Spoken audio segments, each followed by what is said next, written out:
competitive exam দিব গৈছা যদি এইটো প্ৰশ্নটো নিশ্চয় দেখিছা আজি সলভ কৰো আহা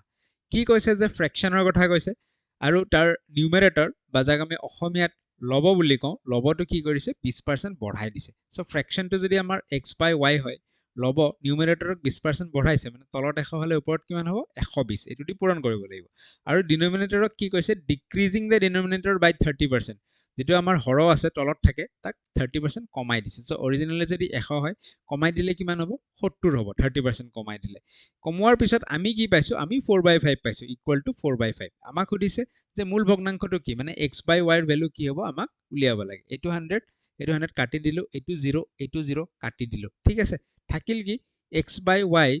ইফালে থাকিল x by y আৰু ইপিনে 12/7 থাকিল হয়নে 12/7 টো আমি ইটো সাইডে লৈ আহিম ইটো সাইডে অলৰেডি 4/5 আছিল 12/7 টো যেতিয়া লৈ আহিম উল্টি যাব 7/12 হৈ যাব 4 দি আমি 12ক কাটি দিব পাৰো 3 বাৰ ওপৰত কি থাকিল 7 থাকিল আৰু তলত 5 3 গুণ 15 আহি গল so x by y equal to 7/15 this is the answer option b is the answer যদি সম্পূৰ্ণ ম্যাথছ এনেকৈ শিকিব বিচাৰিছা লাৰ্নিং কিউব এপ ডাউনলোড কৰিব পাৰা বা এইটো নম্বৰত WhatsApp কৰিলে হৈ যাব